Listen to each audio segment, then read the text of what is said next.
আমি এটা একটা দুঃখজনক ব্যাপার। আসলে কৌশিক আক্রান্ত হয়েছিল, ইট ইজ ফ্যাক্ট।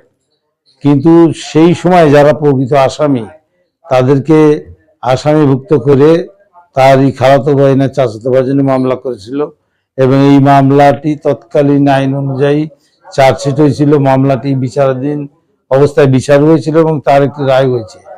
পরবর্তীকালে একদম সম্পূর্ণ কাল্পনিকভাবে এবং বিভিন্ন নিশাপ্রাদ লোকজনদেরকে আসামি করে সেই ঘটনার দিনক্ষণ এইগুলোকে মোটামুটি সাপ্রেস করে যে মামলাটা করেছে, এই মামলাটা করা একজন সাংবাদিক হিসাবে তার উচিত হয়নি এবং এই মিথ্যা মামলায় অনেকেই মানে কষ্ট পাচ্ছে।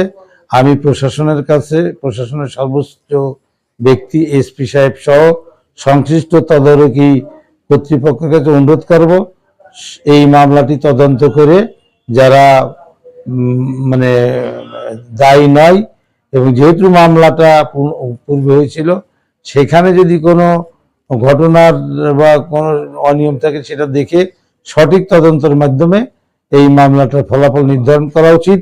এবং আমি ব্যক্তিগতভাবে মনে করি এই মামলাটি এফআরটি হওয়া উচিত, ফাইনাল রিপোর্ট হওয়া উচিত।